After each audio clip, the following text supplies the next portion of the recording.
नमस्कार मंडळी, आईच्या पाहुणचारमध्ये मी आपलं स्वागत करते। आज आपण झटपट आणि खमंग अशा कोथिंबीरीच्या पुऱ्या आणि कोथिंबीरीचे पराठे कसे करायचे ते पाहणार आहोत। हे कोथिंबीरीचे पराठे आणि पुऱ्या 2 दिवस छान टिकतात। त्यामुळे हे पराठे किंवा पुऱ्या 2 दिवसाच्या प्रवासामध्ये किंवा मुलांच्या खाऊच्या डब्यामध्ये एक छान पर्याय आहे। कोथिंबीरीचे पराठे किंवा पुऱ्या करण्यासाठी एक मोठी जुडी कोथिंबीर स्वच्छ निवडून धुवून चिरून घ्यायची। आता एका तसराळ्यात चिरलेली कोथिंबीर घ्यायची। मंडळी, कोथिंबीरीमध्ये विटॅमिन ए, सी, के आणि लोह भरपूर प्रमाणात असते, त्यामुळे रोगप्रतिकारशक्ती वाढण्यास मदत होते। तसेच कोथिंबीरीच्या सेवनाने पाचनक्रिया सुधारून भूक लागते। आता या चिरलेल्या कोथिंबीरीमध्ये भाजलेली 1 चमचा धने जिरे पावडर घालायची, 1 मोठा चमचा तीळ घालायचे, 1 चमचा जिरे घालायचे,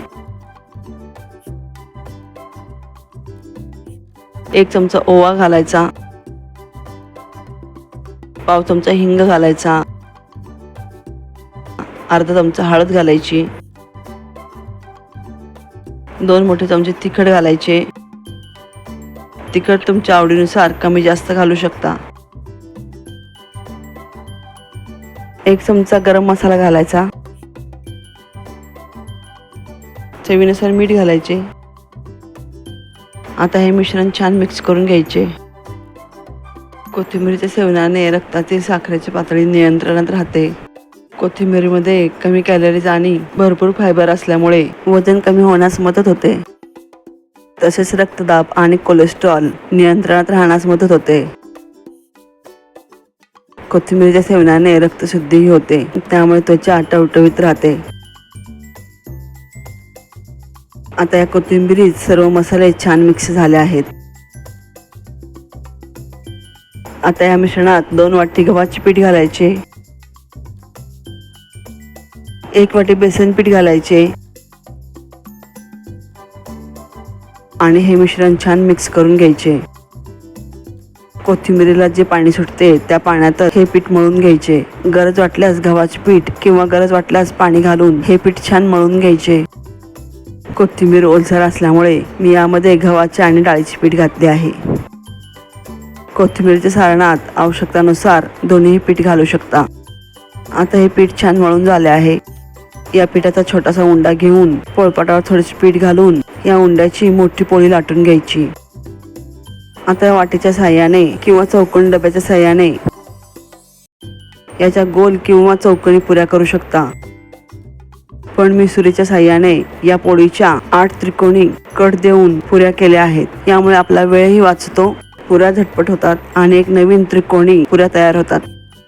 वाटीने गोल पुऱ्या दाबून केल्यास त्याच्या कडेचे पीठ काढून परत पोळी लाटून पुऱ्या कराव्या लागतात। म्हणून मंडळी, पोळीला सुरीने कट देऊन त्रिकोणी पुऱ्या केल्यास वेळ वाचतो। आता ह्या तयार केलेल्या त्रिकोणी पुऱ्या गरम तेलात घालून दोन्ही बाजूने खमंग खरपूस तळून घ्यायच्या। पहा मंडळी, नेहमीच्या गोल पुऱ्याप्रमाणे या त्रिकोणी पुऱ्याही छान फुगतात। या फुगलेल्या पुऱ्या बराच काळ फुगलेल्या राहण्यासाठी महत्त्वाची टीप म्हणजे या पुऱ्यांना टाचणीने छोटेसे होल पाडायचे। होल पाडल्यामुळे पुरीतील हवा बाहेर पडून पुऱ्या फुगलेल्या राहतात। कोथिंबीरीच्या पुऱ्या तयार आहेत। आता आपण कोथिंबीरीचे गोल आणि त्रिकोणी पराठे कसे करायचे ते पाहू।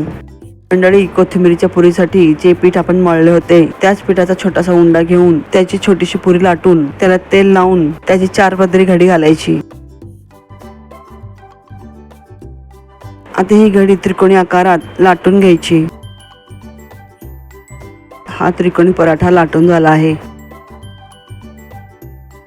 आता हा तयार केलेला पराठा गरम तव्यावर टाकून त्यावर तूप सोडून दोन्ही बाजूने हा पराठा खमंग भाजून घ्यायचा।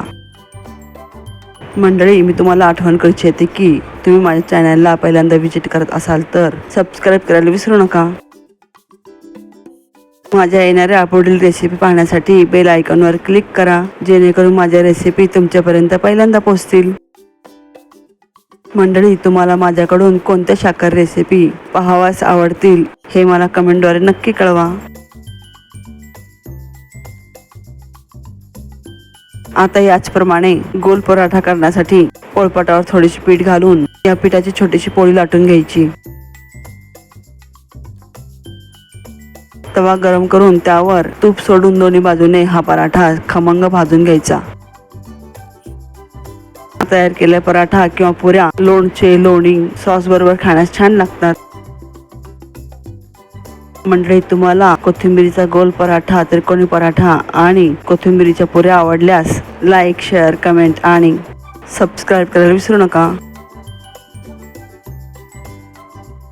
अशाच नवनवीन रेसिपी पाहण्यासाठी पुन्हा भेटू. तोपर्यंत मस्त खा आणि स्वस्त राहा. धन्यवाद.